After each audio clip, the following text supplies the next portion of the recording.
Hello, Alan. Hello, Nicky Poo, Oh, and stream. hello, stream. Yeah, you don't stream much anymore, do you? Well, I was away. Taco country. I had the most amazing taco I've ever had before in my life. Did you get kidnapped by Alfredo or whatever the fuck he's called? Alfredo? You No, just I named a got fucking pasta, Alan. You just named a fucking pasta. Twitch chat will know who he is. Yeah, Alfredo.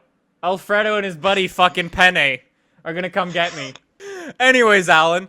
So, in the video we did, the R30 Poo versus the R30 Poo, we realized that you can't drift for the life of you. Well, that's rude. It's true. Anyways, Not true. I've been improving. I've even beaten you a couple times. okay, Alan, we're gonna do a thing. How to Yes. drift the Nicky Poo way. Well, who's gonna be teaching me? Because gonna need someone. So are you bringing on Raymond or Marco or something? No! Well, who's gonna teach me? Me! But you can't drift. You're stupid! How am I stupid? You can't drift. I can't- Go watch the video! Who won?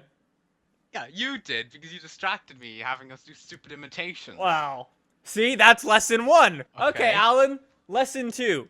I want to see your favorite drift car. Oh, Bilbo Baggins 15 just subscribed. Thank you, Mr. Thank Bilbo you, Baggins. Bilbo Baggins. What a nice person. So, I want to do, like, a pre. I want to watch... fuck me. What assist do you use for drifting? For drifting, I use braking only, ABS on, normal, off, manual, cosmetic. Oh, it's exactly the same as me. Good job, Alan. Oh, there You've you been go. taking notes. See? Alright, step 2. Get in a car that you want. Could take a lovely Formula E car. How many people will hate me now for saying that? How are you gonna drift a Formula E car, Alan? Okay, Alan. Okay. Lesson number okay. 2. After distracting everyone, what you want to do is take a car with an engine in the front, and the wheels in the back need to spin. What was Raymond's Drift the advice car he and gave you for stop drifting? first. Okay. And he's right, because it's so much easier. It doesn't spin out, doesn't slide all over the place. It just Well, goes around the corners easy. yeah. My thing I always use for drifting is like I'm gonna stick behind you. Go do your line. I'll stick with you. Oh, shite. Get as many points as you can because this will be if Nicky Poo can teach drifting or not. I'm gonna be so shit now because I know people are watching me. Anyway, so what you were saying about Raymond's thing is that he said drift a completely stock car. You can totally do that. Like the only thing with your tune is it makes it essentially easier to drift. Cause like you can tune it in such a way where it's slidey more or grippy more and things like that. It just sort of makes it easier to. In theory, though, you should be able to drift just about any car, if it's drivable, that is. So we'll see how your score is by the end of this lap. That bit there doesn't give points for some reason. No, it doesn't. It hasn't in any Forza game, which is really annoying. It's a great part to drift, and everyone does. It just doesn't give you points. Shit, don't use my points. I wall tapped and smashed my rear light. All right, so Alan, how'd you do on lap numero uno? What was your score? Numero uno, it says 25,000. 25,000. Okay. Yeah. I think I can get you up a little bit from that. All right, so Alan, you've done your little pre-test.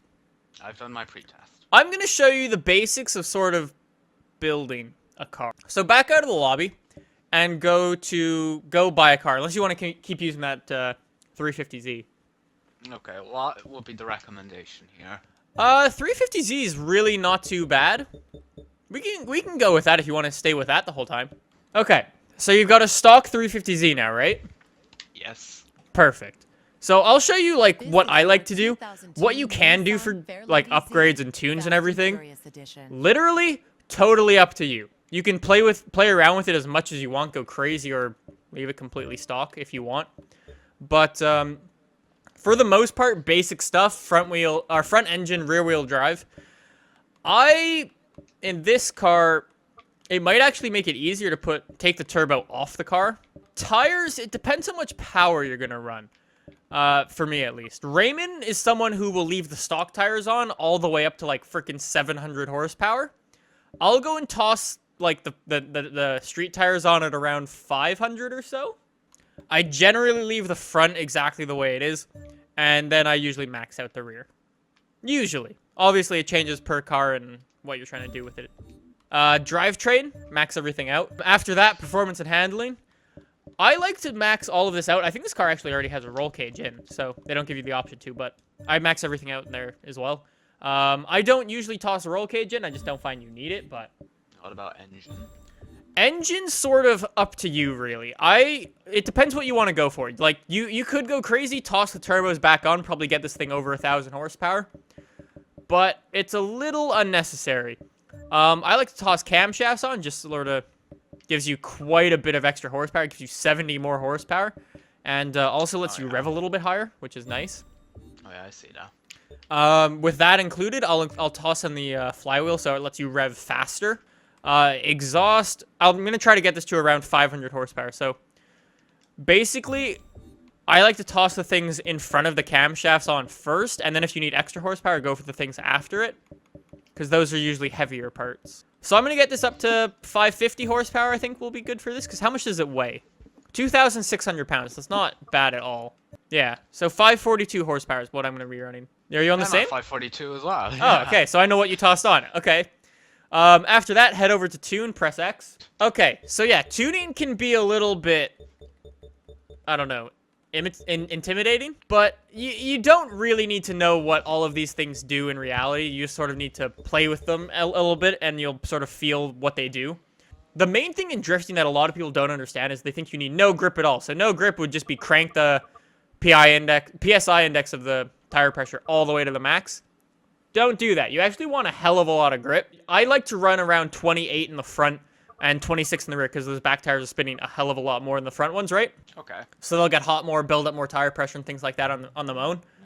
Oh, a guy subscribed. Fred Perez, 28 just subscribed. Thanks, buddy. Gears are an interesting one. You can play around with these for days and never find something you like. Obviously, it depends on the track and everything like that.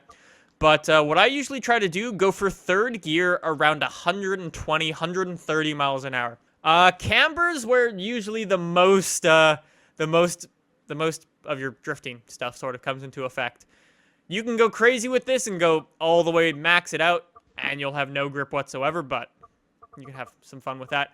I usually run about -2 and -1.5. You never want to go positive or else you'll get laughed at by just about everyone. Shouldn't actually be an option. And then my toe, I had moments where I would match my camber in the front and the rear, and I would match them exactly the same and do things like that. And then there were times where I would just leave it at 0. I've sort of gone to like a middle ground now, and I just put them both at +1. Like I said, with a tune, you can seriously go and do whatever the hell you want, but play around with it, see what you like and things like that. Anti-roll bars, I find the majority of cars come very, very stiff. So what I like to do is usually take the top one. The top one's always stiffer than usually stiffer than the back. I usually line the top, the front one, with where the bottom one is stock. And then I sort of try to gauge the same distance that I removed and put the rear one back a little bit as well. I then go and do that to the springs as well. I sort of match the front with the rear as it sits stock. And then I lower the rear a little bit. Ride height. Slam it down all the way to the ground. Rebound stiffness, we're doing the same thing as before, matching the front and the back. These are just little rules of thumb that I found to work rather well for sort of basic drifting, but if you want to go crazy with it. Braking, I leave it always 50% in the front and the rear, essentially making it even. And then I'll crank up the braking pressure to usually anywhere between 125% and 145%. On this particular car, I'm going 130. And then differential for your drift cars, crank them both to 100%. It essentially locks up the diff and has your tires spin at the same time, which is good for drifting. Essentially, what you're doing with your springs and stuff and playing around with those is it's sort of complicated, but you play around with how much grip the car has. Your tunes, honestly, for the most part, are irrelevant. If you give me one of Turbio's tunes, give me a couple laps, I'll be able to drift with it. So we'll see how your score does now and sort of see if we've made any improvement whatsoever.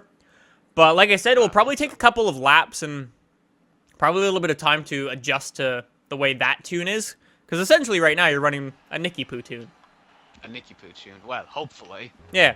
So head out in front again and I'll follow you and see how you do. And I'm going to try and watch you and pay attention to your lines. This feels different. Yeah, it will feel very slidey. Yeah, this is very different.